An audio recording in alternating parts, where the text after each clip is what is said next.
Hello and welcome to all you Libras. This is the Mars retrograde explained specifically when you have a Libra rising or the Sun in Libra. Or maybe other, some kind of a stellium, lots of planets in Libra, then you will feel this a lot. Now, this Mars retrograde is very important for Librans. Why? Because everything is happening in the cardinal signs. And by the way, if you want to have a bigger explanation of what's happening monthly, you just go to my channel and watch the monthly horoscopes. But this is specifically about what this Mars retrograde means for you. And this is all relationship stuff, by the way. Libras, they are keen on relationships because their ruler is Venus, but this is something different for them and something to handle in a different way than their temperament, than they are used to. And why is that? Let's have a look at what this energy is all about. It's a challenging energy for sure, but it's not because we have a lot of squares going on, for instance, which is tension energy, that nothing is going to happen in a positive way. On the contrary, what I've seen many times is when people are having these hard times and frustrations with squares that are going on, and this Mars retrograde has a lot of squares happening, that we are kind of tested to change, and we are tested to do it in a different way. Now, this Mars is already in your 7th house as I speak, so this is already in the shadow period, and I'm recording this at the end of July. So you're feeling this already, having Mars in your 7th house. In itself, that's not a bad thing.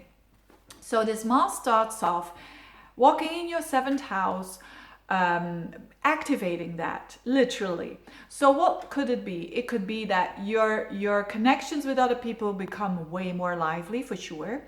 Certainly when you have clients and you work with clients one-to-one, you're going to have more Mars kind of clients, which are people who stand up for themselves, who are saying, but I don't understand this, what the service that you gave here, can you explain a little bit more? You know, that kind of thing. It's not bad, but it's a bit more demanding energy. So you could have this also happening in your relationship, in your significant, when you are in a relationship, that something happens with your spouse, girlfriend, boyfriend, it's something new in their life. Mars in Aries, it is very pioneering, it is fresh, new energy. So they could be feeling energized and up to something new. And that reflects towards you, of course. It could also mean when you are single, a new person comes into your life, and it is someone that is quite lively, very Marshall-like, very lively and very wants to go forwards in life, and that gives you energy as well. And in the beginning, in the 1st of August, the 4th of August, or something like, around the 4th of August, this Mars bumps into Jupiter in a square. In your 4th house, and that means that you're feeling confident about all of this, about these connections that you have, and about the new way that you want to do relationships, more open, more going forwards. You're feeling that you're getting somewhere, whether you are single or not. You're feeling like when you are single, for instance, I'm going to get active and I'm going to do stuff that I've never done before. And you're feeling good and confident about it, Jupiter in the 4th house. Now, around the midst of August, up until the first week of October, so this pocket of time, midst of August until the beginning of October, it's the stressful time. It's the opposite energy. Mars is going to bump into Saturn and Pluto, which is the opposite of Jupiter. Instead of expansion, it's restriction, it's slowing down. It's criticism maybe, or it could express itself in criticism. It could from yourself, or feeling emotionally not okay, or putting yourself down a little bit, or just feeling not comfy, feeling fearful, feeling a bit controlling there. That's the energy around that timing. And in the midst of it, around the 10th of September, Mars goes backwards in your 7th house up until the midst of November. But that pocket of time, mid-August, first week of October, is the hardest time because it clashes with Saturn and Pluto. Now, what does it mean?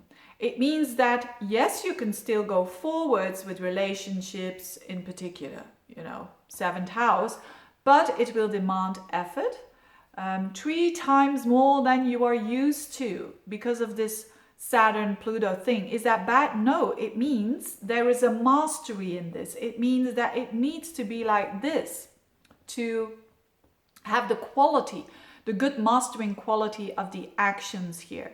You know, when someone natally has Mars square Pluto or Mars square Pluto or Mars square Saturn, when they are young, they think they can't do anything. You know, they are fearful. They kind of freeze every now and then. When they do something new, they pity themselves. But when they learn to go over that, not pitying themselves, not freezing, and just they take little tiny steps, centimeters even, to go to reach their goal and to stay focused and to not give up, then they are masters in what they're doing. So you find it very much in horoscopes like where you need a huge amount of focus, like a surgeon, for instance. So he can't do everything what he wants. You know, he can't just do scattered energy going on there. He has to take care of this, I don't know, this artery and that artery, and he has to make sure that if he does that, is that okay? So they have to take steps and they have to be patient. So my advice here for you in relationships is, instead of saying, when I want to start something new in the relationship, it never works out. No, keep on going. And of course, when it's a toxic and very unhealthy relationship, you need to run. That's for sure. Maybe this Pluto in particular will give you now the strength and the courage to do so. It could be that as well, you know, when you're having a really bad relationship, but that is for only a small amount of people in particular. You know, that's the extreme case here of Mars, Pluto, Mars, Saturn. It's breaking away when things are very, very bad. But for most of you, if you're saying, yeah, my relationship, I love this person, but it's also a good person. I mean, I'm having more pluses than minuses with this person. Or you're attempting to get into a new relationship and it's always not working out, I would say keep on going, for sure. Not give up. Okay, you might get a fall back, so to speak. You recuperate and you try it again. That's how you master this, okay? By doing things a lot of time, you're going to master this. So for you Librans, it's a lot about improving your relationships one-to-one, and that's pretty interesting, because at the end of the day, which would be in this case the Mars retrograde stops or is out of its shadow around the beginning of January. So let's say the end of December, this aspect is done. You will see the rewards if you have been patient and you have been, you know, not seeing yourself as a victim or freezing. Then you will have had really the opportunity and taken the opportunity to improve your relationships, for sure. And off you go. You're on a new track, so to speak, in relationships. So very interesting for the Librans, and especially those who've got planets from 20 degrees of Libra up until 29 degrees of Libra. You're gonna feel it the most.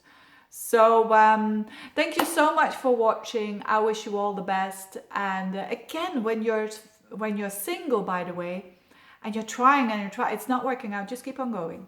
Just keep on going. And don't give up. That's the big one. Don't give up. Anyways, thank you so much for watching, and see you next time.